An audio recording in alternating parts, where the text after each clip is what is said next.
Good afternoon, everybody. This is Connie Burke speaking, and I am joined today by a number of my colleagues at OASAS. I'm not going to introduce everyone, but I do want to make you aware that we are joined by Sean Byrne, our Executive Deputy Commissioner, as well as Debbie Davis, who is our Associate Commissioner for Fiscal Administration. We have members of our project management team and our subject matter experts, and we also have our contracting and payments and fiscal folks on, so know that we may turn to any of them to help us answer questions as we go forward. I am going to start with, I think what's foremost on your minds is the no-cost extension, and I'm going to be hurt if everybody hangs up after we have this part of the conversation and you don't stick around for the rest. But just as a reminder, the SAPT Supplemental Award period ends March 14th, 2023. We're here. It's 2023. Happy New Year, by the way.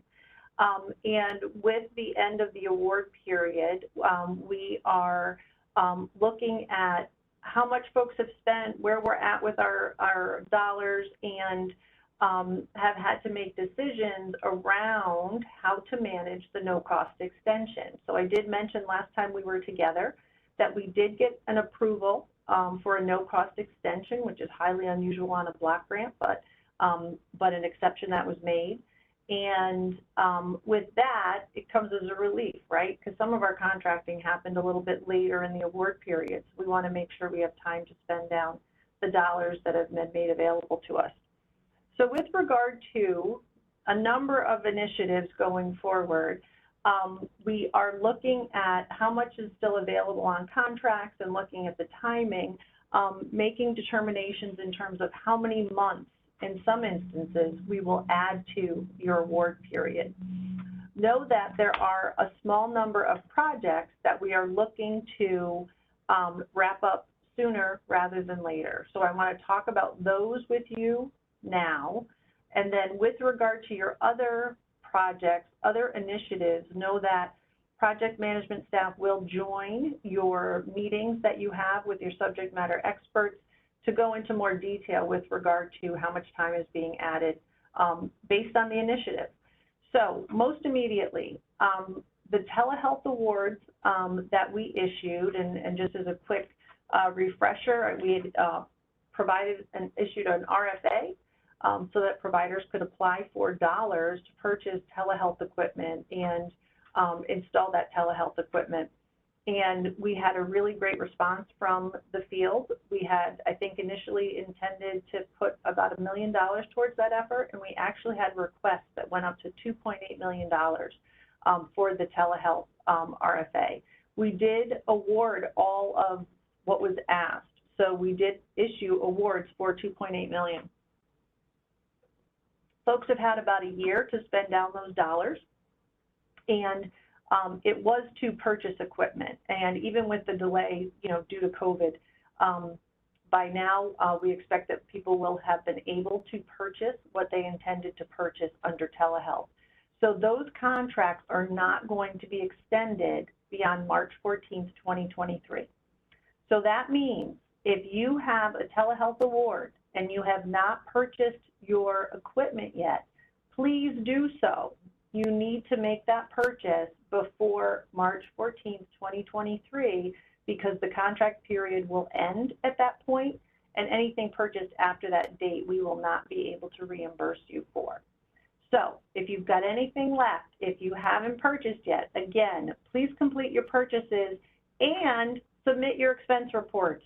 I think I probably said expense reports about 30 times on our last call. You're going to hear me say it 30 times this round too. So please make sure you get your expense reports in so we can account for those dollars, and anything over the 25% we'll be able to reimburse you for the dollars that you've expended. So telehealth will expire March 14th, 2023. With regard to 3 or 4 other initiatives that were one-time only funding, right? So I'm talking about workforce, stabilization, the primary prevention infrastructure package, we refer to it as CPIP, I think, do we? I'm not sure. But the primary prevention infrastructure package initiative, and then also the funding that we awarded to state-funded clubhouses for all of those projects. So workforce stabilization, state-funded youth clubhouses, and primary prevention infrastructure package. We are going to amend contracts to give an additional 3 months for providers to spend down those dollars. Now, those initiatives, workforce and stabilization, were the first ones we went out with. So those contracts have been in place for some time, and we certainly hope that folks have, made the best of the opportunity in terms of funding, that you've spent it down, and that you have expense reports to submit on those.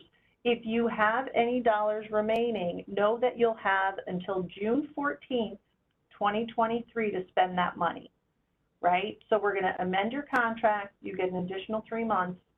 You need to spend before June 14th, 2023 and get those expense reports into us, okay?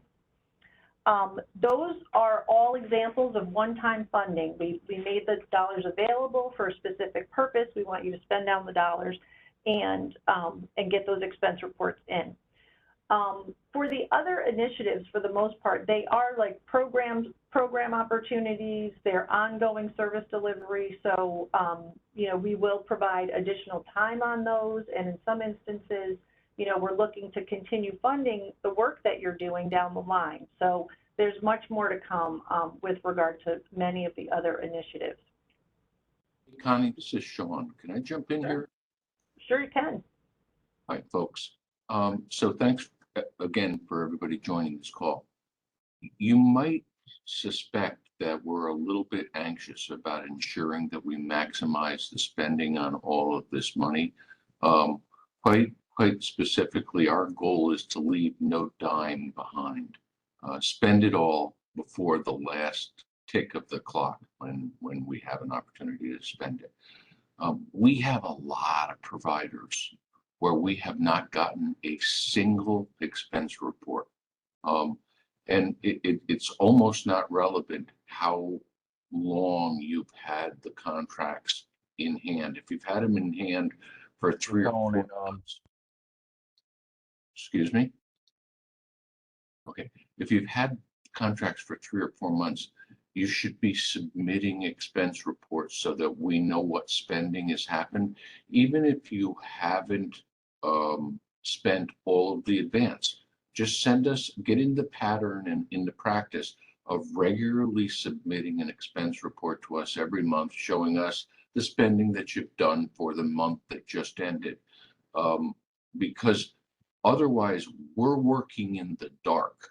And as we go forward to try and exhaust all the funds within that one single no-cost extension year, we have to make judgments. Who gets extensions on their contracts and who doesn't? And if no one's spending, if programs don't indicate that they've done any spending, it's hard for us to justify extensions on those contracts. So in some instances, I recognize some faces on this call, and I know that I'm dealing with people that are chief financial officers or executive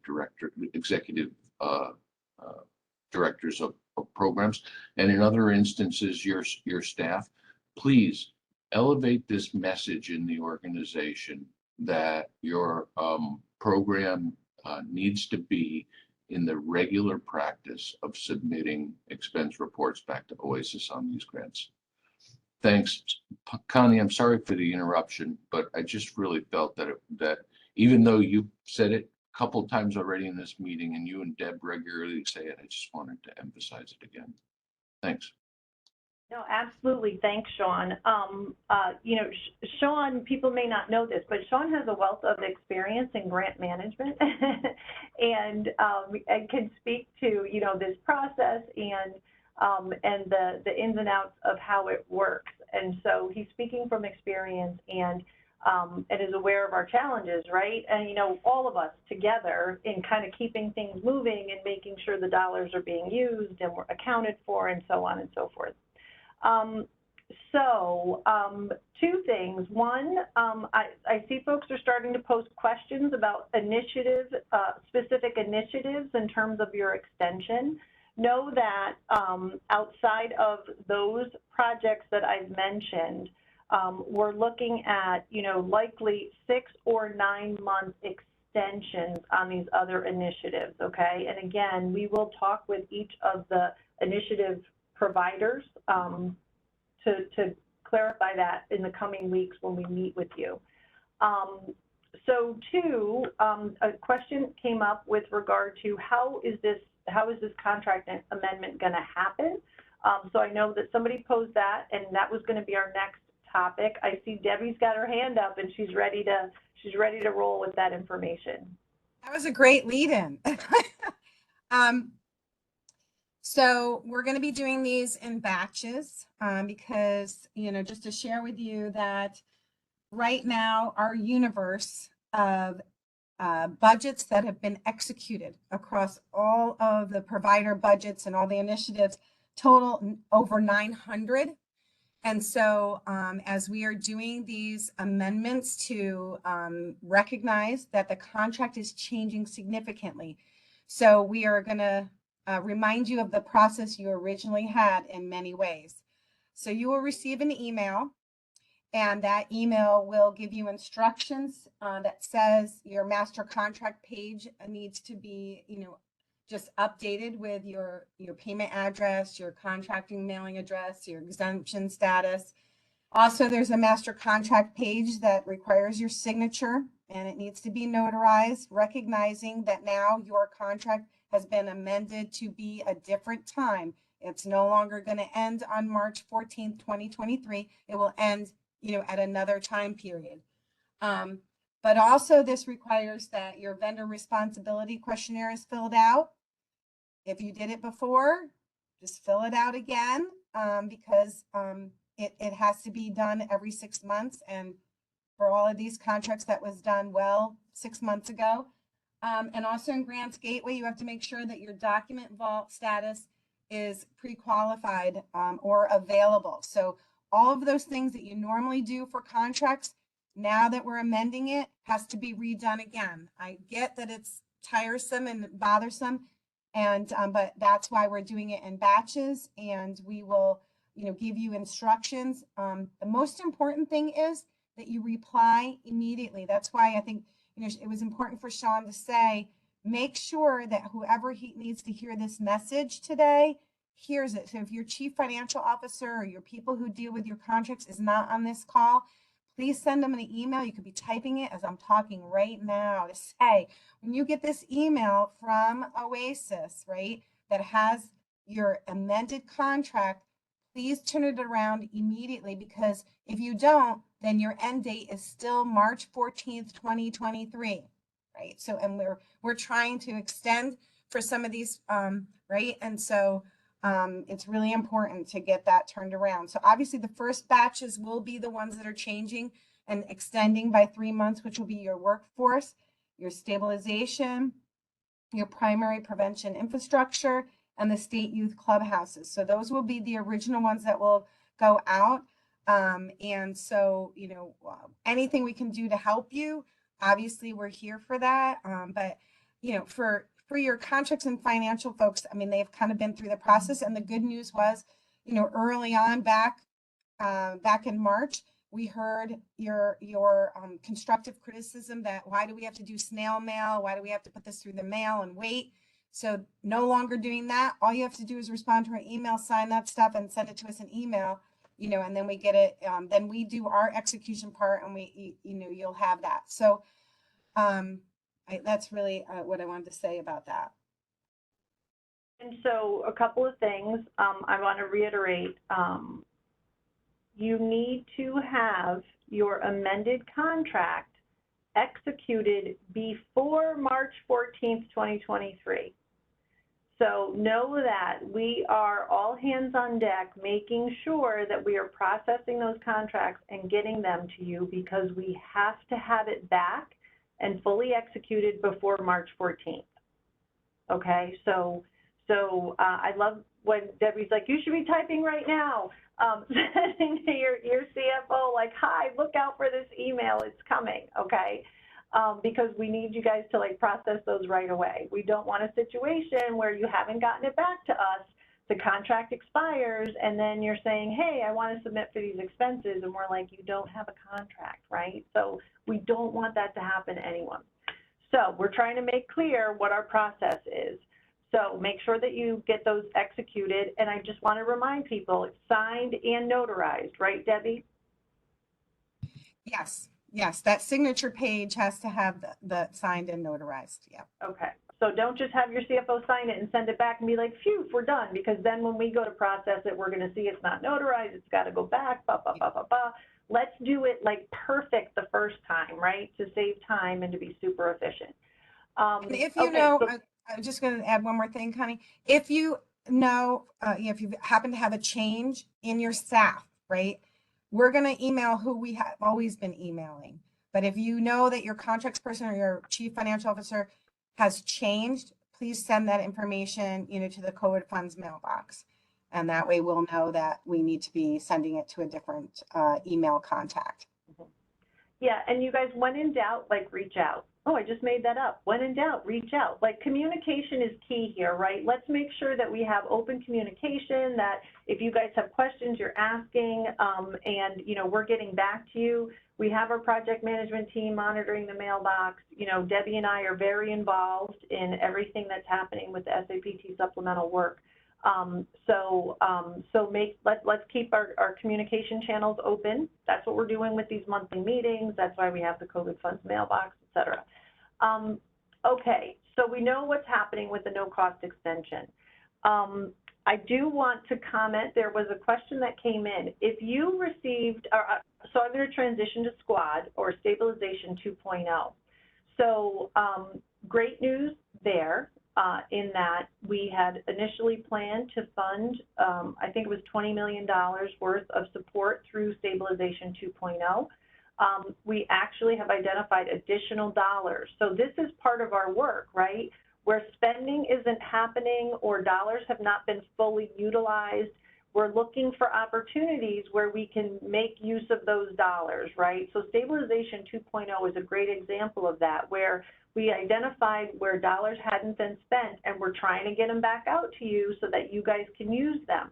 And so with that being the case, we actually received requests through the Stabilization 2.0 RFA that totaled a little more than $40 million. So we had originally looked at issuing 20. We got requests for a little more than 40 million, and we continue to identify money so that we can continue the process of reviewing, right? So we've already gone above the 20 million we initially had planned on. As we identify funds, we continue to review those applications that were submitted. We're reviewing them in the order that they came in, and we are making additional awards as we have dollars available, okay? So that means that you are still, there's a chance you will still hear from us in the next couple of months to say, hey, we are able to award your Stabilization 2.0 application, which is fantastic, right? But also, I want to make sure folks understand that the Stabilization 2.0 awards are valid through March 14th, 2024, okay? So if you already have SQUAD money, or you receive SQUAD money in the coming weeks, know that you do have until next March of 2024 to spend those dollars. Those contracts are all dated to expire in 2024. We already knew we had the no cost extension by the time we started working on those contracts, so we were able to have that later date on all of those awards, okay? So I think I answered one question that came through in the chat on that. Again, as soon as you spend those stabilization dollars, get your expense reports in. No reason to wait. I don't want anyone to say, Connie said in the January meeting that we don't have to submit those expense reports until 2024. Nope, not what I said. No, no, no. There's no waiting. As soon as you spend the money, get your expense reports in, right? You can submit expense reports as often as once a month if you are spending down the dollars, okay? So remember, spend it, get your expense report in, right? If it's above the 25%, you want to get your expense report in so we can reimburse you the money that you put out, okay? So I don't know, maybe Suzanne Weinlein might be counting how many times I say expense report, so she can tell me after the meeting if I reach my goal of saying it 30 times. But expense reports, expense reports, expense reports. Connie, can I jump in on that too? Absolutely, yeah, I was going to ask you to. Yeah, I just wanted to share that, you know, trying to send one expense report at the very end, we have a very, you know, short liquidation period. So, you know, we have a short window where we get to review all the last submitted expense reports when this comes to an end.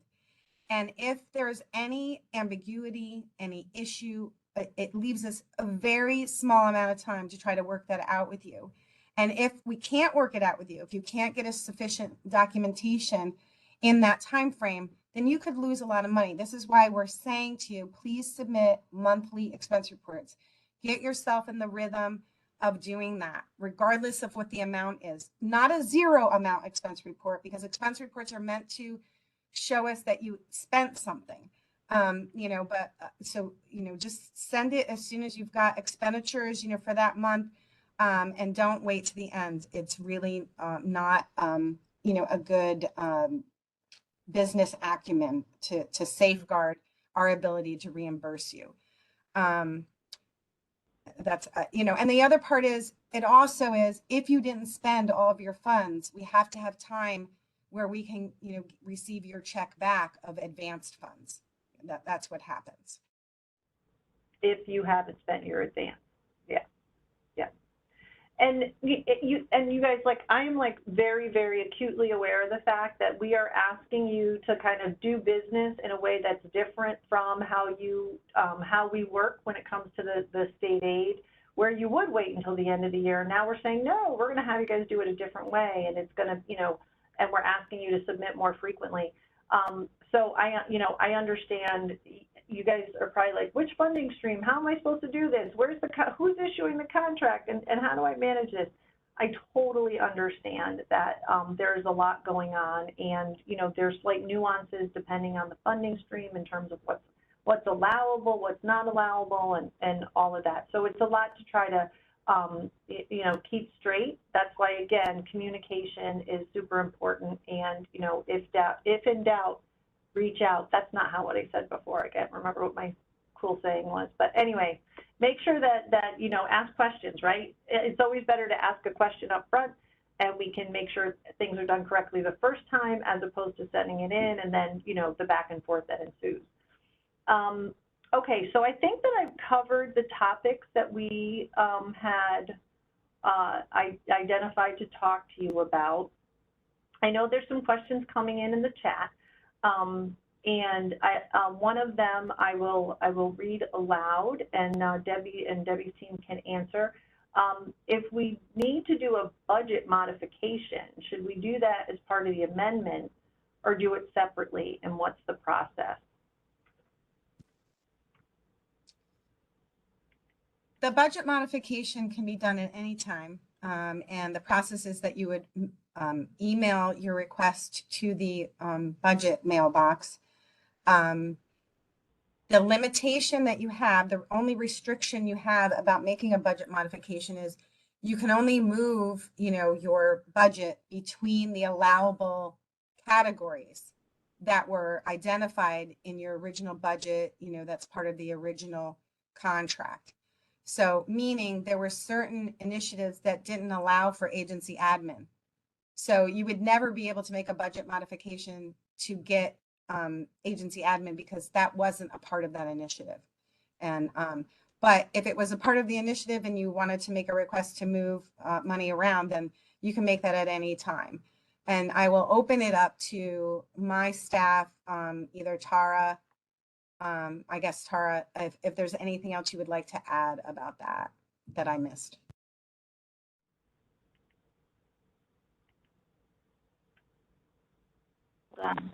Okay, we have posted the process for budget modifications before in our Q's and A's. We'll post it again with this Q&A as an answer. You should not do your budget mod as part of your amendment. It should be done separately. You want to just sign the papers and get them back to get your contract extended.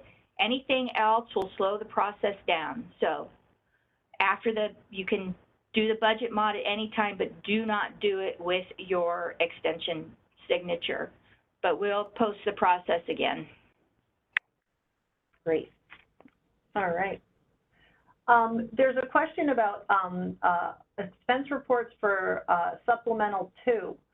So know that when we issue contracts, when you get a new contract, which will be the case for the supplemental 2 awards, we will share information with regard to the expense report. I don't expect that it will look different, and it's not going to be a different process. It's the same thing. So whether your award is sub 1 or sub 2, you want to get those expense reports in. Debbie, Right. did you want to say anything? Yeah, I mean, I'll just share with folks that once you've sent the contract back to us, that's, has your notarized, signature, then it goes into payments queue, right? And then payments develops your expense report and sends you your expense report with your first advance, and gives you instructions on how to then, start sending expense reports back to OASAS. So that is the process every time. So if you've responded to an initiative, once it's awarded, or once you've received an award letter, then you'll receive the contract, you sign it, send it back to us, and then we move it towards execution, which is getting you your advance and your first expense report. If you ever have a question about that, if you say, gee, I got an award letter, but it's been a little bit, I don't know where that is, in the COVID funds mailbox, please send us an email with your provider number, your initiative that you responded to, or, if you do have a contract number, put that in and then let us know what your question is, and we will get that information out to you.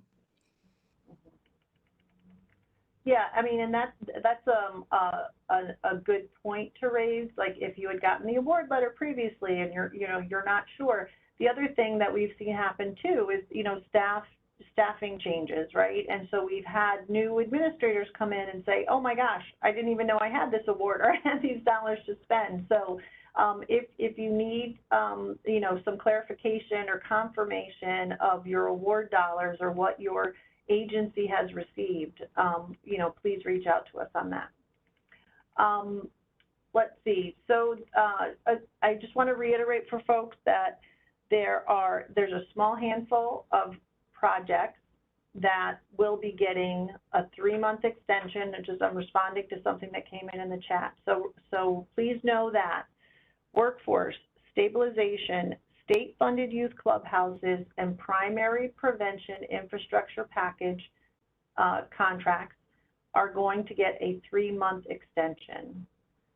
Telehealth is not getting an extension. So if you have a telehealth award, it expires March 14th, 2023. All other initiatives are going to be extended, okay? So if you didn't hear me name a particular initiative and it's not telehealth, workforce stabilization, state-funded youth clubhouses, or primary prevention infrastructure, you are going to get an extension on that contract, okay? Looking at the chat, there's a request for the COVID funds mailbox.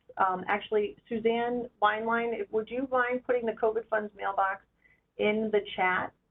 It's covidfunds@oasas.ny.gov, but Suzanne will put it in the chat so folks can copy it out of there. Oh, and the budget mailbox address actually is what folks had asked for. We'll put it in the chat, and also Okay. it will be in the Q&A document. And Yep. if you need it right away, the December 1st, I think, call that Q&A document, which is located on the New York State OASAS website under SAPT Supplemental. If you press that button, then you'll get to the information sessions, go to December 1st, pull the Q&A. It's in there too, but we'll put it in the chat as well. Mm-hmm. And thanks for the plug for the SAPT procurement webpage through the OASAS site. Know that we are, in addition to posting our funding opportunities, we're posting the Q&As from these sessions as well as the recordings for each of the meetings that we've had. So that will be available on the webpage after today's meeting. Hopefully we'll get it posted as soon as tomorrow. And we will notify you that the Q&As and the recording are available, as we did last month as well. So it'll be there for your reference. And I love the idea. Someone is going to send the recording to their CFO to make sure that they listen to the messaging of sign, notarize, and get it back before March 14th. Or sooner. You can always just do it right away and get it in. Okay, let's see here. Sooner would definitely be prudent. Everybody, you know, waiting to the last minute is never the best strategy. Sorry, Connie. No worries, no worries. Okay, there's a question that came up that's specifically it's a recovery coach question that will need to be addressed outside of this meeting. Let's see. Budget mailboxes posted. So again, if folks are asking about particular initiatives, if your initiative was not among that small handful that I mentioned, you will be getting a no-cost extension for a period of time. So a question came in with regard to having spent workforce and stabilization dollars that were awarded. Is there any possibility of additional funds? And or is the extension for only unspent funds? And it is the latter. So the no-cost extension applies to any dollars that have already been awarded. We're giving more time to ensure that providers can spend down those dollars that have been awarded. So know that the Stabilization 2.0 that I mentioned, we refer to it as SQUAD or Stabilization 2.0, was an RFA opportunity that was posted in, Debbie, November or December? It was October. Yeah. It might have been even posted in late September, and then the close of it was in October. And, you know, as Connie, it was called the Statewide SUD System Support. So the 4 S's, that's why we call it SQUAD or Stabilization 2.0. But that was to make, you know, money available. That was sort of like a second, you know, stabilization grant. And, you know, as Connie has emphasized, we've awarded $22 million, which is over the amount of 20 already. We have identified some funds that are available. We continue to award those providers on a first come, first served basis as they were received. And, you know, we will continue to do that. And those contracts will be to March 14th, 2024. Great. So, and I just want to reiterate our process with regard to the no-cost extension. So we are not sending out letters to each provider to say you are receiving a no-cost extension. What you will receive is, and the person who's designated as your fiscal officer will receive an email with an amended contract attached that will include the added time that we're giving you to use those dollars. And it's that contract that needs to be signed, notarized, and then returned to OASAS before March 14th. So no cost extension award letters are not a thing. We are telling you that you're receiving these no cost extensions. You will get the revised contract, and we ask that you sign and return that to us as soon as possible. I see that Karen has a question. Can you unmute yourself? Oops, let me see if I can help. How's that? Can you hear me? Yeah, very good. Yep. Okay, sorry about that. So we received our contract and the date was March of 2024. So there's nothing for us to do, but we didn't notice it right away. So I'm just bringing that to people's attention that some of the contracts were issued with that date. So I'm assuming there's nothing to do, correct? Right. You are correct. And also just even if you want further verification, I think in the Q&A from the December 1st call, we put it right in writing that those contracts were being issued with that end date. So you were the first to recognize that we had had a no cost extension. And because these contracts are being issued very, much later in the process, right? Because it was the last RFA to be available. We of course wanted to give the full amount of time for you to be able to expend the funds and then also give us expense reports. Okay, and then I just need clarity on something. Because I guess during the period of the RFA, I asked the question, but I didn't get a clear question, and then I couldn't change anything because of the process. That's fine. So for contributions to annuities, or that was not an allowable request to increase the contribution. So if you make a 3% contribution overall to your employees, we couldn't increase it to 5% one time only. And I'm asking only because we were denied, through the field office.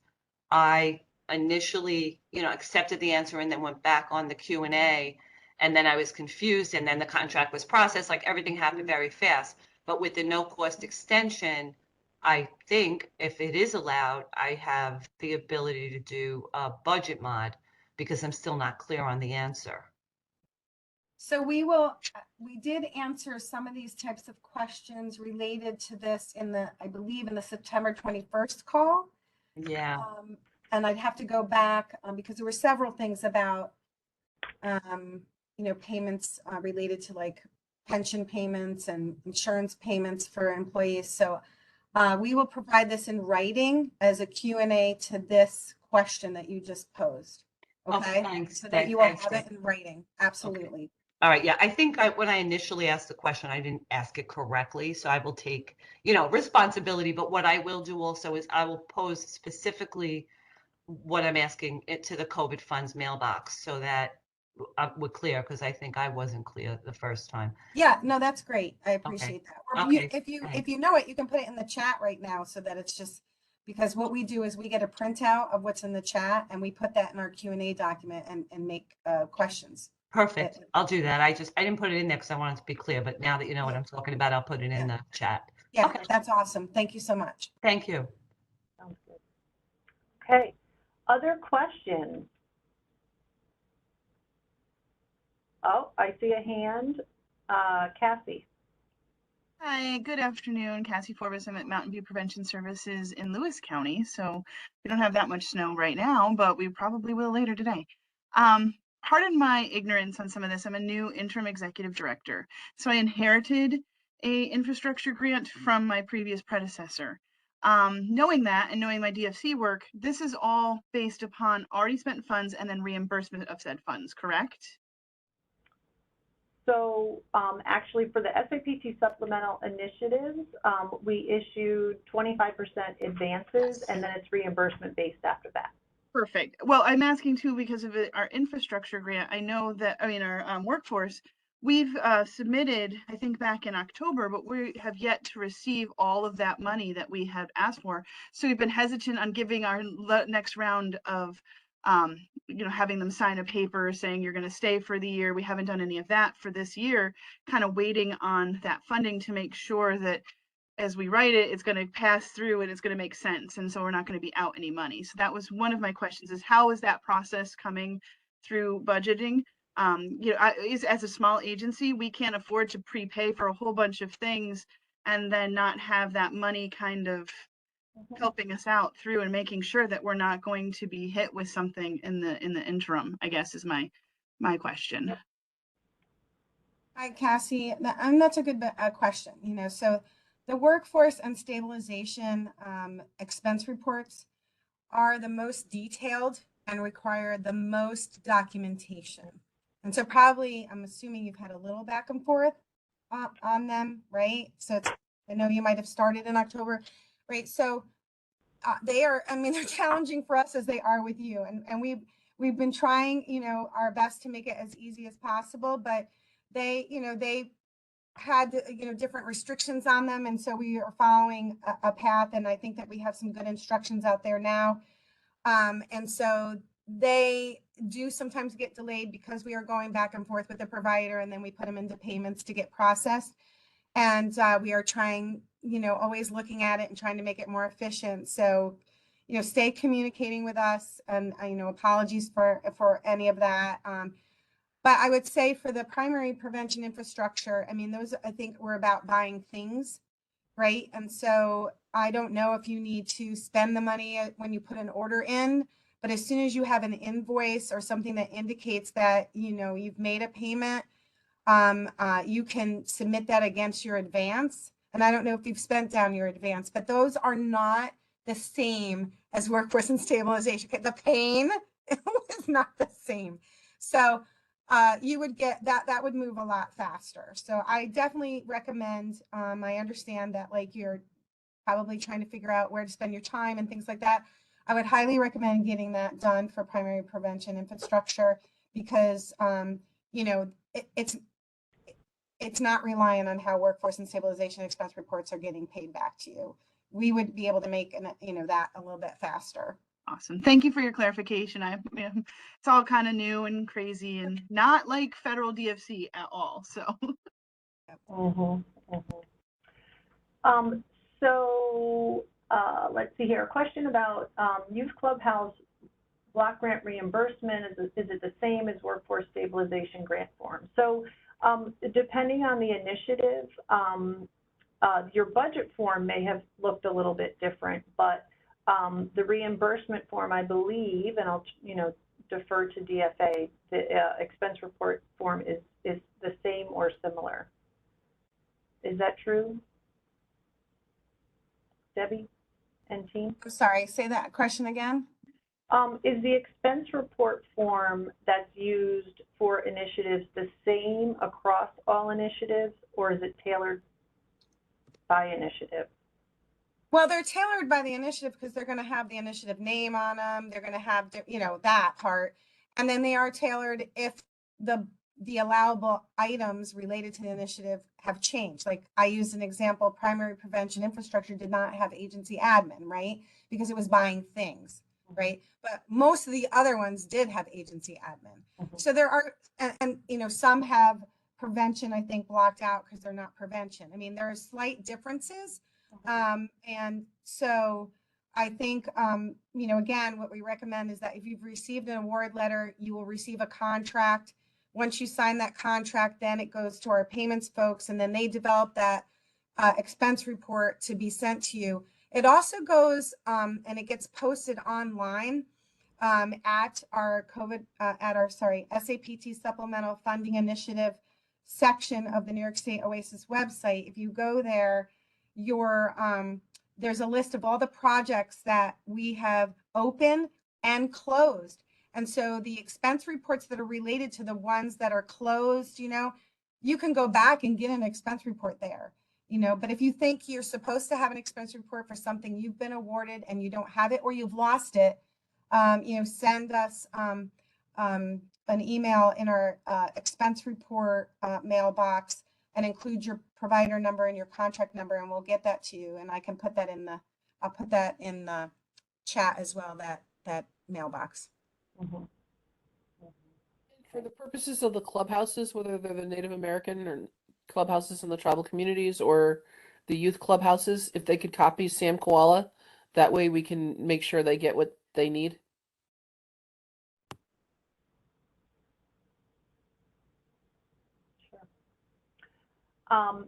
So I don't see any additional questions coming up in the chat. I do want to remind folks to submit your expense reports.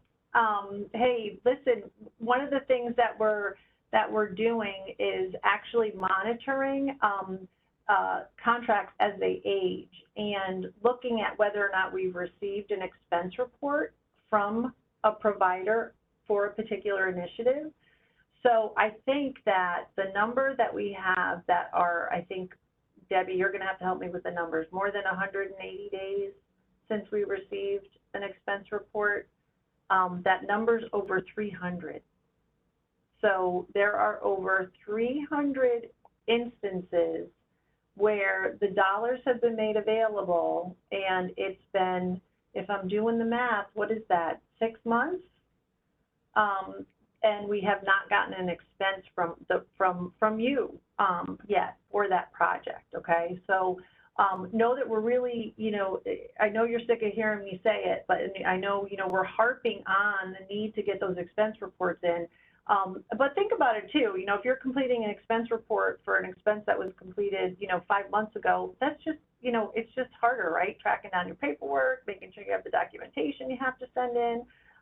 Always good to get those expense reports in on a regular basis and just keep up with them so that we have a sense of the spending too. And, you know, the Stabilization 2.0 is a great example of where, you know, we were able to identify unspent dollars so that we could provide additional support to providers through that RFA. And if we have a lot of unsubmitted expense reports, we don't know where you're at with your spending. We don't know